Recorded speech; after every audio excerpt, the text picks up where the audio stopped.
Queridos, vamos nos colocar em pé. Abra a tua Bíblia comigo, por gentileza, em Mateus capítulo 25, versículo 14. Evangelho segundo Mateus, capítulo 25, versículo 14.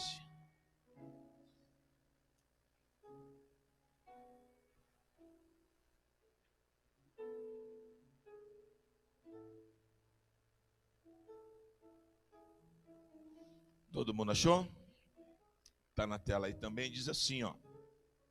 Pois será como um homem que, ausentando-se do seu país, chamou seus servos e lhes confiou seus bens.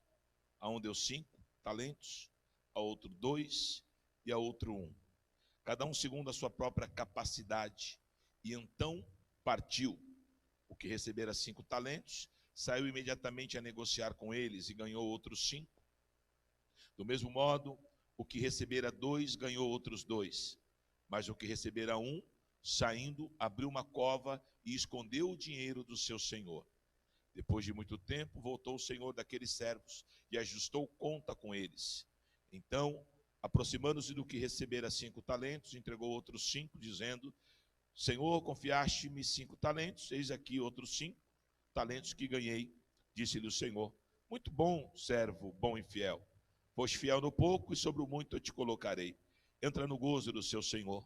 E aproximando-se também, o que recebera 2 talentos, disse: Senhor, 2 talentos me confiaste, aqui tem outros 2 que ganhei. Disse-lhe o Senhor: muito bem, servo bom e fiel. Foste fiel no pouco, e sobre muito eu te colocarei. Entra no gozo do teu Senhor. E chegando por fim, o que recebera 1 talento, disse: Senhor, sabendo que és homem severo e que ceifas onde não semeaste, e ajuntaste, e onde não espalhaste, receoso escondi na terra o teu talento. Aqui tens o que é teu. Respondeu-lhe, porém, o Senhor: servo mau e negligente. Sabias que ceifa onde não semeei e ajunto onde não espalhei? Cumpria, portanto, que entregasse o meu dinheiro aos banqueiros, e eu ao voltar, receberia com juros o que é meu. Tirai-lhe, pois, o talento e dai ao que tem 10, porque todo o que tem se lhe dará e terá em abundância, mas o que não tem, até o que tem lhe será tirado. Amém? Feche teus olhos, querido. Pai, fala conosco nessa noite, nos ensina na simplicidade da tua palavra, para que possamos entender o teu propósito nas nossas vidas, o teu querer, o teu agir. Trata com a tua igreja, nos ensina princípios da tua palavra. Não permita que passe o tempo e a gente não entenda o teu propósito para as nossas vidas. Quantas pessoas estão dentro da igreja, Senhor, mas estão sem norte? Quantas pessoas que estão dentro da igreja, mas estão igual a Abinadab, que tem a presença de Deus na sua casa e não entende e não sabe o que fazer com ela. Muitos, até como usar, têm ferido a santidade da tua presença, mas outros, como Obed-Edom, que estão sedentos para querer andar no centro do teu querer. Trata com cada vida que aqui está. Desde já eu te louvo e te agradeço em nome de Jesus. Amém. Amém. Pode sentar, queridos. Lembrando que quarta-feira agora é encerramento da campanha, né? A campanha do Corredor dos Milagres. Não falte. Eu notei que as pessoas vieram por toda a campanha, né?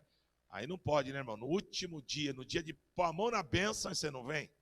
Então, quarta-feira agora, provavelmente vamos ter, eu não vou falar o nome ainda, que eu ainda estou negociando com o pregador a questão da agenda dele, mas provavelmente vamos ter um pregador também de fora aqui para fechar esse corredor que foi uma benção. Já vamos startar mais uma campanha aí, abençoada, poderosa da presença de Deus. Amém?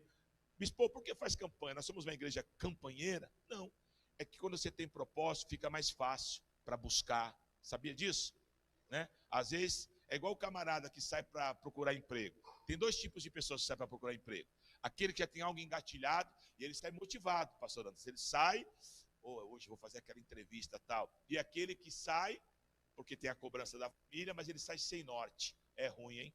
O cara olha para frente, olha para o lado, olha para o outro e fala, meu Deus, para onde eu vou? Isso é ruim demais.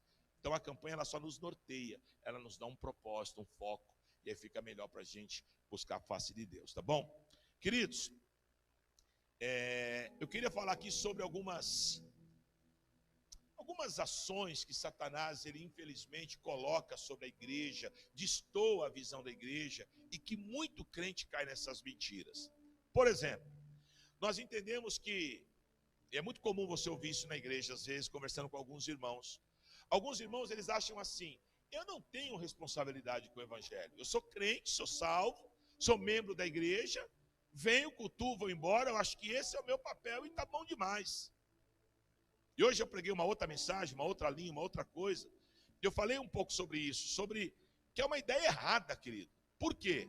Porque Deus nos chamou não para sermos apenas alguém que visualiza de longe o que Ele está fazendo. Mas Deus me chamou e te chamou para sermos o quê? E Paulo fala isso para a igreja de Colossos. Para nós sermos coparticipantes da bênção de Deus. Em nenhum momento Deus projetou você para ficar do lado de fora, para ficar assistindo. Não. Deus quer ver você trabalhando juntamente com Ele.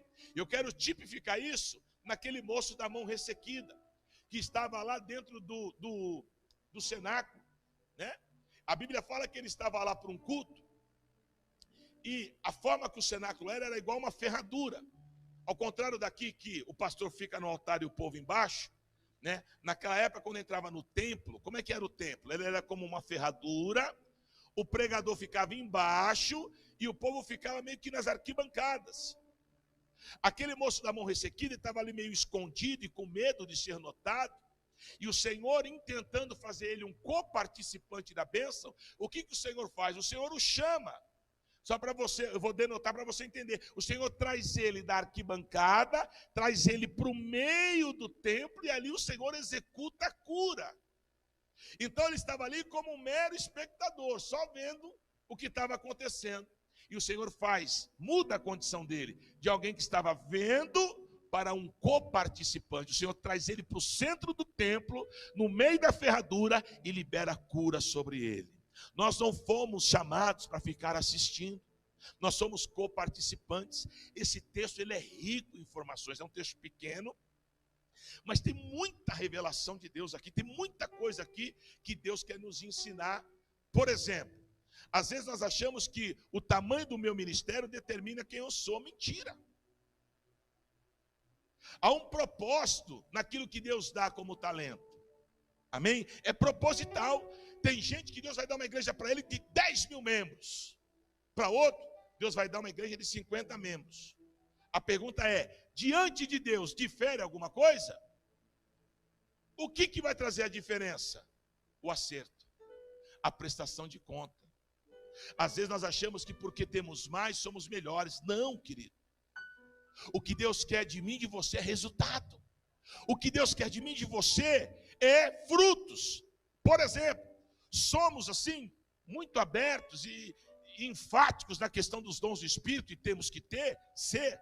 Dom é uma maravilha, dom é um presente dado por Deus, mas nos esquecemos dos frutos de Gálatas 5. Os frutos são muito mais importantes do que os dons, porque o fruto é o resultado de uma vida com Deus. O dom é presente, o dom não representa quem você é. Ou o cara profetiza que pela misericórdia de Deus, ele recebeu o dom de profetizar. Ou ele interpreta línguas estranhas, interpreta porque pela misericórdia de Deus, ele recebeu o dom de interpretar. Nossa, aquele irmão, diante de todo o caos, ele se permanece firme, inabalável, né? Isso é um fruto. Isso é uma marca de Deus na vida de uma pessoa. Irmão, não é fácil você buscar frutos, sabia? Eu não sei, né, em qual condição você cai, mas, por exemplo, eu vou falar de mim, eu sou um camarada sanguíneo. Ah, como é difícil, hein? Aquele negócio de bate num lado, vira o outro. É bom ler isso, é bonito, é bom pregar, mas e fazer? É difícil. Por quê? Porque, meu irmão, fruto é uma coisa difícil de se buscar, né? O Senhor não quer só paisagem. Lembra lá da figueira? Jesus foi doidinho, estava com fome. Ele olhou a figueira de longe, aquela coisa bonita, cheia de folhagem, mas quando chega perto, cadê os frutos? Não tinha. O Senhor ficou tão irritado que ele amaldiçoou a figueira, porque a figueira não tinha fruto. Às vezes, querido, nós somos assim, estamos assim. Estamos dentro da igreja, bonitos, aparentáveis. Quem olha para a gente fala, nossa, mas infelizmente às vezes está faltando fruto, às vezes está faltando resposta. E é sobre isso que eu queria falar nessa noite. Aquilo que Deus tem te dado, Ele espera uma resposta, Ele espera fruto. E o Senhor nos dá essa parábola aqui que é muito tremenda, que é a parábola dos talentos.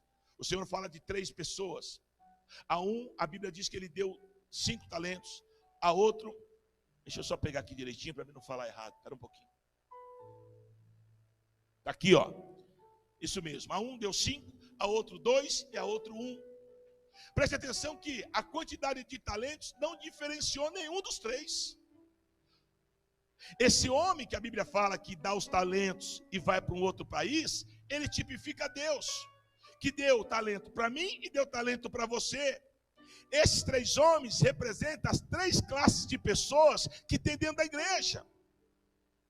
Um tem o talento de pregar, o outro de tocar, o outro talvez de ficar lá fora, lá, cuidando do estacionamento, não importa, são talentos que Deus nos deu e que Deus aguarda resposta. Aí eu estava meditando nessa parábola dos talentos, que ela é muito tremenda, e o Senhor me deu aqui 4 ensinamentos que eu queria repartir com vocês nessa noite, que eu creio que vai ser bênção para a tua vida, se você entender qual é a proposta de Deus para a tua casa, para a tua vida e para a tua família. O primeiro aprendizado está no versículo 21 e 23, que diz assim, ó: disse-lhe o Senhor, muito bem, servo bom e fiel. Foste fiel no pouco, sobre muito eu te colocarei. Entra no gozo do teu Senhor. Versículo 23. Disse-lhe o Senhor, muito bem, servo bom e fiel. Foste fiel no pouco, e sobre o muito eu te colocarei. Entra no gozo do Senhor.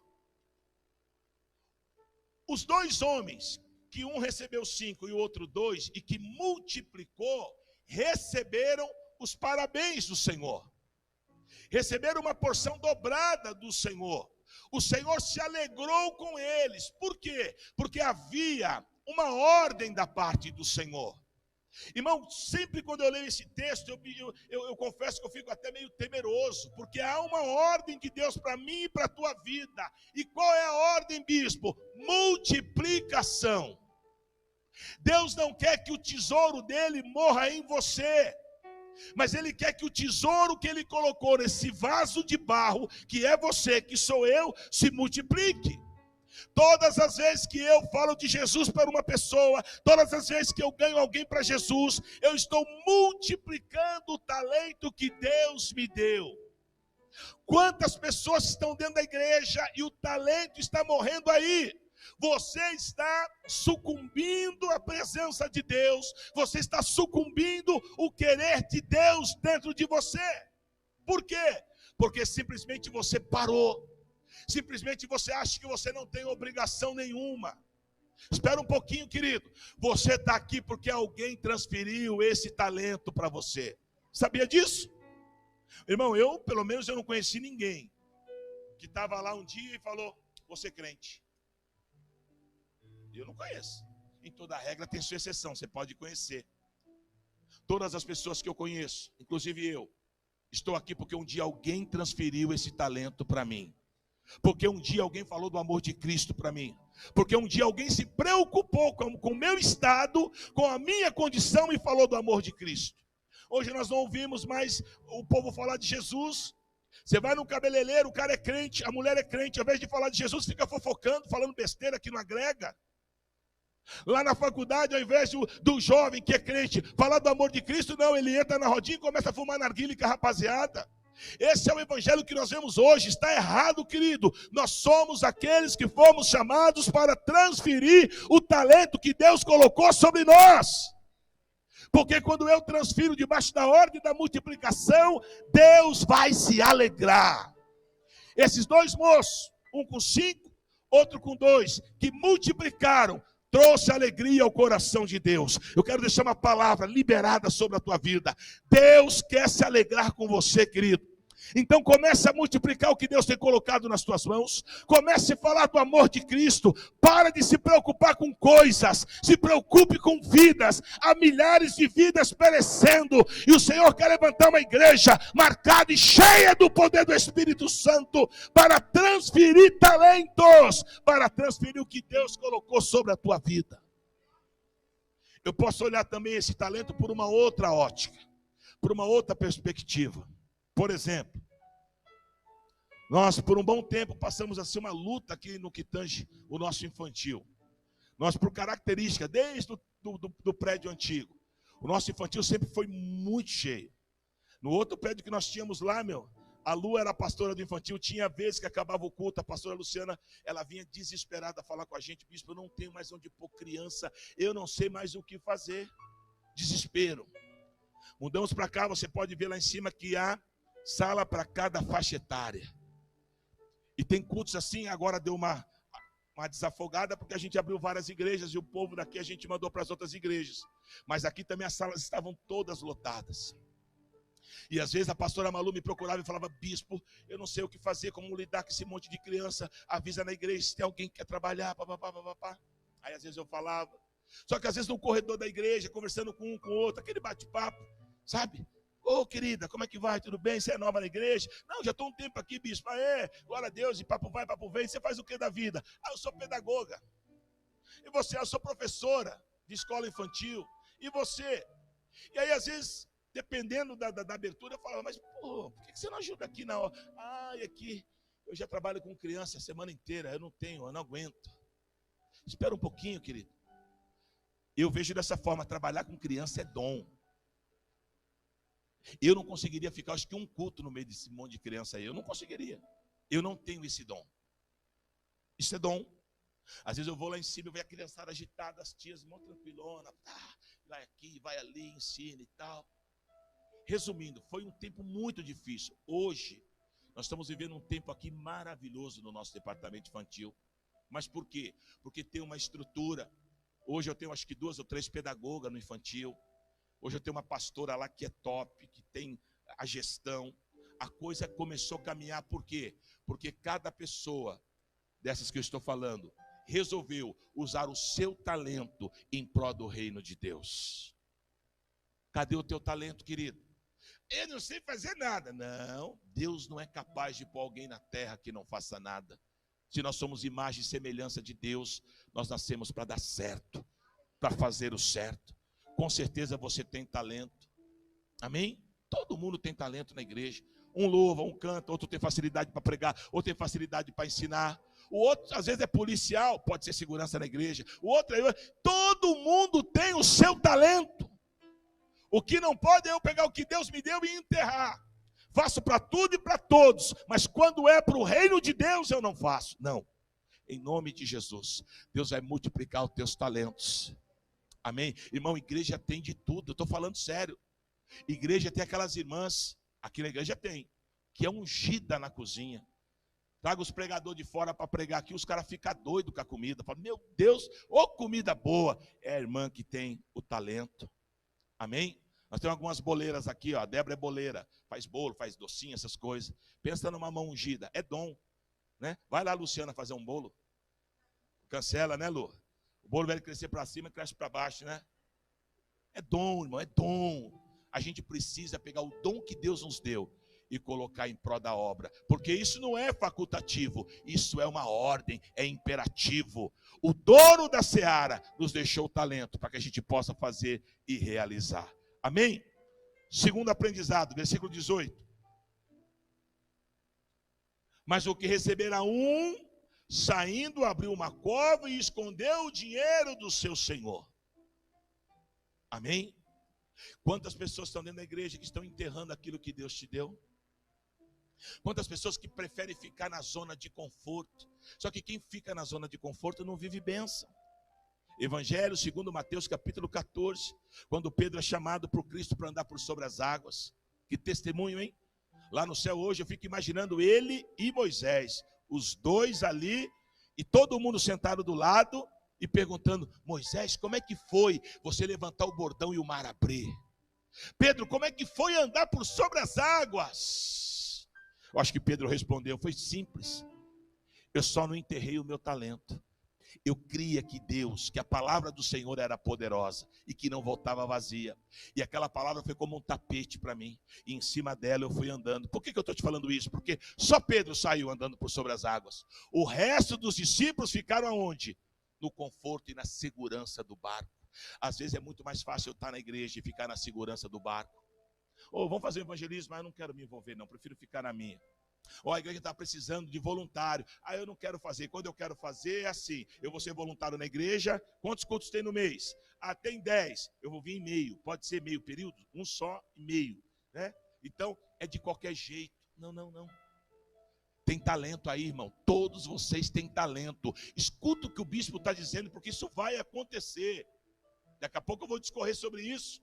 Naquele dia não adianta, não tem desculpa. Porque eu não sei o que está no teu coração, mas ele permeia o coração do homem. Quando você for para o acerto, ele vai saber o que está no teu coração. Então, essas desculpas que muitas vezes nós entregamos, umas esfarrapadas aí, Deus vai descortinar. Nós precisamos entender quem nós somos do Senhor. Eu estou aqui porque um dia um louco entrou no bar e pregou para mim. Porque se ele talvez não tivesse entrado e pregado, eu não estaria aqui. Ele desempenhou e multiplicou o talento dele. É isso. O que você tem feito com o teu talento? Tem pessoas que o talento dela é tão enterrado que nem os familiares que estão em volta dela, ela fala do amor de Cristo. Que negócio é esse? Não enterra o que Deus te deu. Quando eu me converti, e eu vim do mundão, aquela coisa toda, e aí, meu Deus, é lindo. Primeiro cara que eu conheci na igreja, assim, meio que de longe, fora aquele menino que me discipulou, foi o Oscar. E o Oscar tinha um grupo de samba. É Deus. Samba? Tem aqui? Pô, eu amava samba. Foi a primeira coisa que eu entrei no grupo de samba. Por quê? Porque era um talento, porque eu tocava no mundo. Agora eu vou tocar para Jesus. E fiquei anos nesse grupo de samba. Só parei quando Deus começou a me levantar ministerialmente, aí não dava para agregar agenda, e aí eu resolvi sair. E esse grupo de samba, que é o Conver Samba, existe até hoje. Porque era o talento que eu tinha da parte de Deus. Qual é o teu talento? Hein, irmã? Ai, na família eu sou a que serve. Então vem servir Jesus. E você, meu irmão? Ah, lá na empresa eu sou o faz tudo, eu sou bom na manutenção. Amém? Então vem ajudar na obra de Deus. Vem olhar o que está faltando, o que está precisando. Cada coisa que você fizer para o Senhor, Deus irá te abençoar e o teu talento irá multiplicar.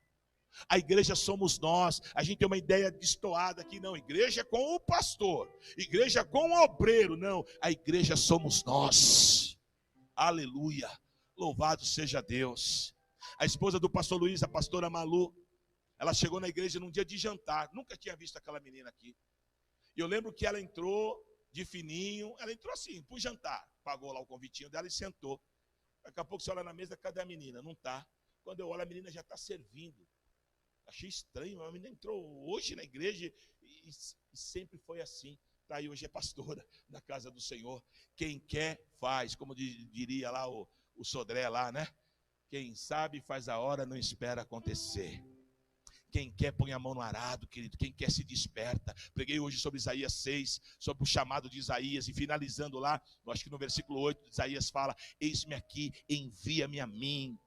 Nós precisamos nos posicionar para Deus manifestar a glória dele. Aliás, a pregação de hoje pela manhã está lá no Facebook e no YouTube do nosso canal. Se eu fosse você, eu assistiria essa palavra. É uma palavra que é para a igreja, para despertar o teu entendimento sobre o chamado. Amém? Diga assim: eu não vou enterrar o que Deus colocou nas minhas mãos, em nome de Jesus. E por que eu não vou enterrar? Porque tem o terceiro aprendizado, versículo 19.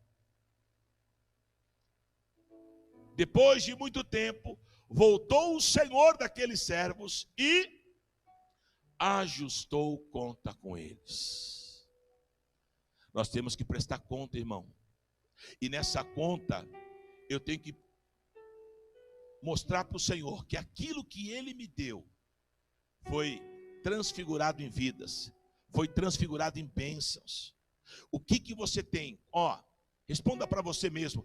Quanto tempo você tem de evangelho? O que você construiu para Deus até hoje? Ah, mas, bispo, eu sou povo, não tem. Como que não tem? Evangelho de Mateus, aliás, aqui mesmo, uma parábola antes.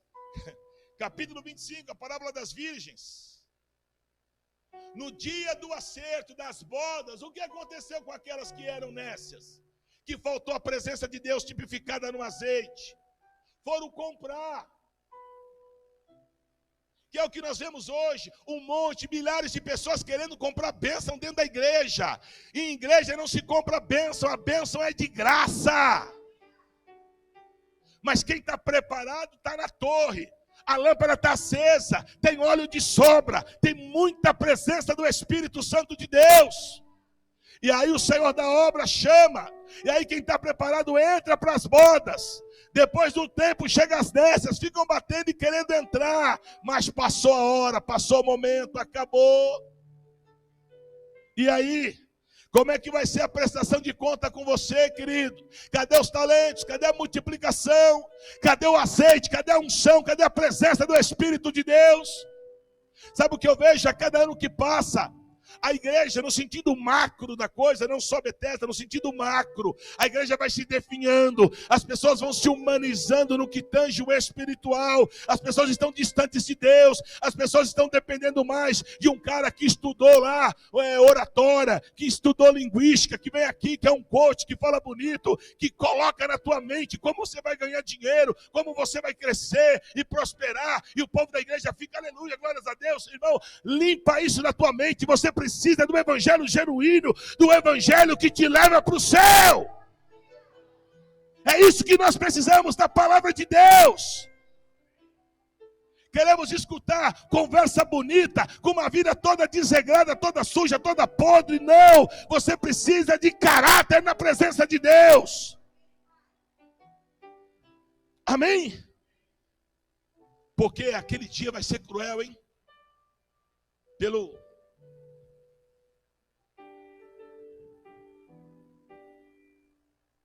Por aquilo que a Bíblia diz, virão, como se fosse uma fila, fulano de tal, bababá, pá, amado do meu pai, vem para a direita, nunca vos conheci, para a esquerda, Senhor, não, eu expulsei no teu nome, eu preguei no teu nome, eu fiz isso no teu nome, para trás de mim, pois eu nunca vos conheci. Isso é sério para você, para mim, para todos nós. Eu entendo que até pastor naquele dia vai ser desconhecido por Deus. Isso é sério, irmão. Porque a gente tem entendido um evangelho que não é o evangelho da palavra. A gente está pouco preocupado se vai prestar conta, se não vai. A gente está pouco preocupado. Tenho 30 anos de igreja, não ganhei nem um gato para Jesus. Quem dirá uma vida? Que evangelho é esse, irmãos? O sábio diz em Provérbios que quem ganha alma é sábio. O maior mandamento, a maior ordenança está lá em Mateus 28, que diz o quê? Para irmos por todos os cantos pregar o evangelho e fazer discípulo, os batizando em nome do Pai, do Filho e do Espírito Santo de Deus. Essa é uma ordem, imperativo. Não é para pastor, não é para obreiro, não é para missionário, é para todos, é para a igreja. E esse acerto de contas, quer eu queira, quer você queira ou não, vai ter. E para finalizar, o quarto aprendizado, versículo 18 e 24. Diz assim: mas o que recebera um, saindo, abriu uma cova, escondeu o dinheiro do seu senhor. Versículo 24.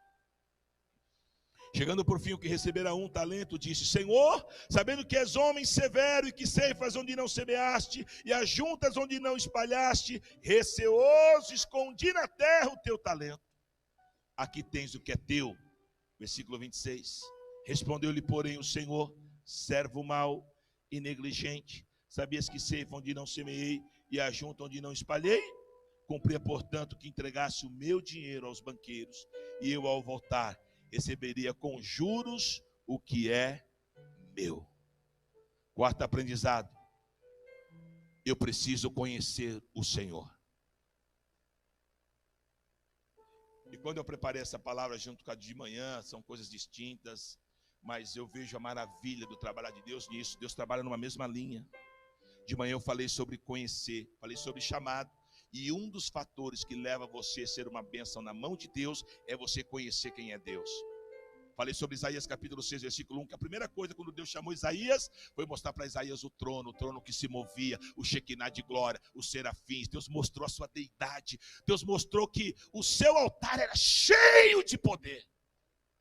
Era como se ele falasse: Isaías, não pensa que você vai chegar aqui e vai fazer de qualquer jeito, não. Falei sobre essa coisa hoje, de pessoas se colocarem na condição de querer ou não. Às vezes você vai falar com o irmão: irmão, queria aconselhar a tua vida. Bicho, você pode aconselhar, mas não vem falar de ministério que eu não quero. Como é que é isso, gente? A minha Bíblia fala lá no livro, na carta de Paulo a Timóteo, que é ele que nos alista. Eu não me autoalisto. Não, irmão, você está enganado. Ser escolhido por Deus não é para muitos, não.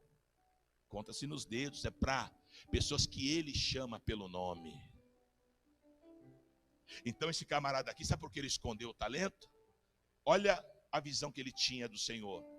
Unga-bunga, vai acabar comigo, vai me matar, é isso e aquilo. Essa era a visão que ele tinha de Deus. Os outros dois não tinham essa visão.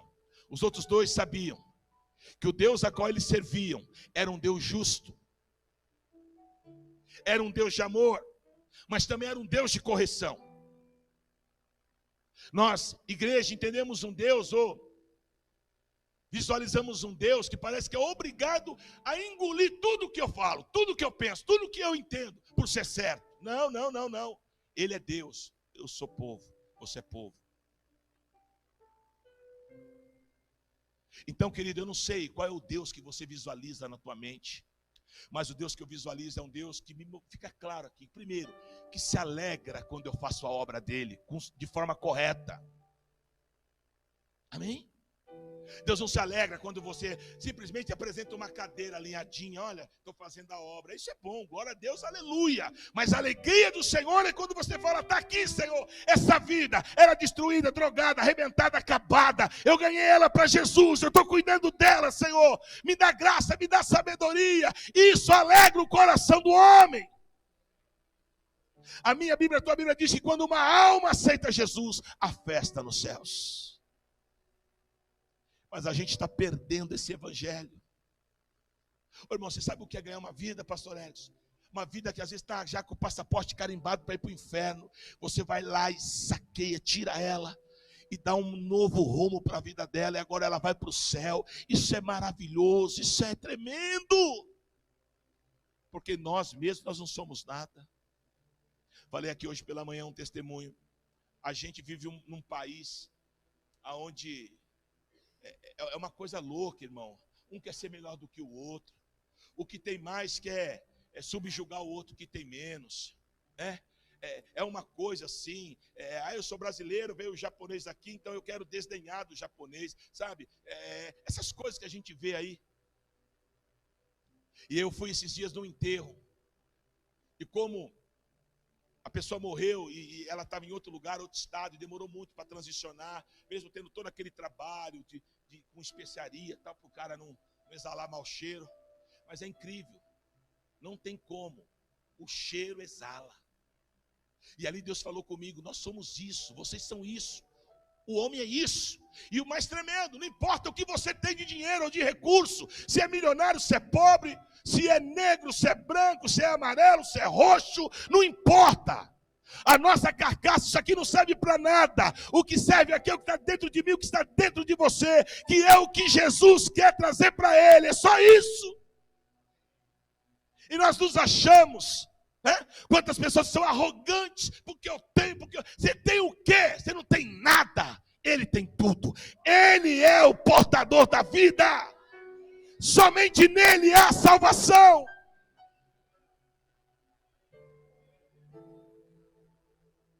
Esse é o evangelho que nós precisamos. Esse é o evangelho que vai ficar em falta. Cada mês, cada ano que passa vai ficar em falta.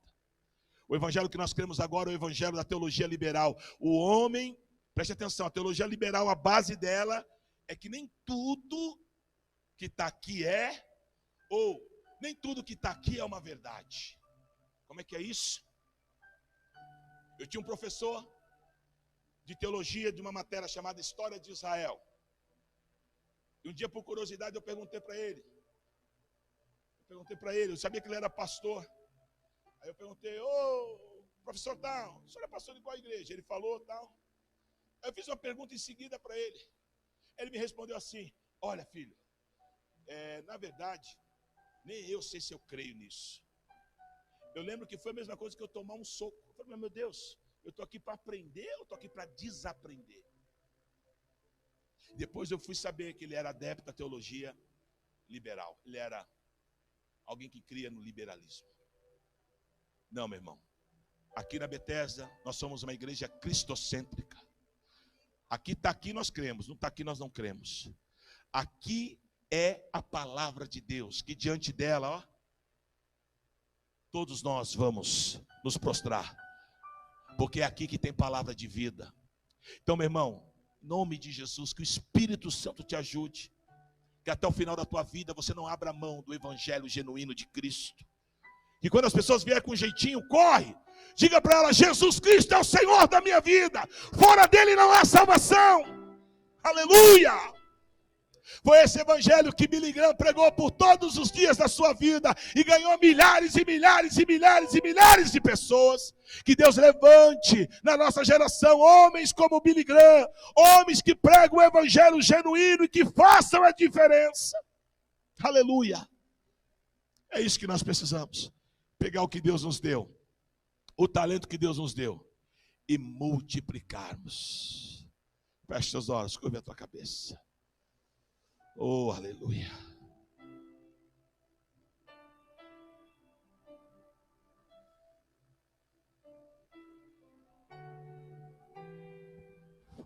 O que você tem feito com aquilo que Deus te deu? Enterrado? Não. Por favor, desenterre hoje. Desenterre os teus talentos. Deus quer te usar na terra. Deus quer te usar, Deus quer te usar, Deus quer te usar. Não importa onde, não importa como. Somente obedeça o chamado de Deus. Alegre o coração de Deus desempenhando o que Ele colocou nas tuas mãos. Não negligencie. Não tenha uma visão de Deus distorcida, como se Deus fosse alguém que quer o teu mal. Não, Deus quer o teu bem. Deus quer se alegrar com os seus frutos. Deus quer se alegrar com a tua vida. Vamos nos colocar em pé, queridos. Feche teus olhos. Feche teus olhos, curva a tua cabeça.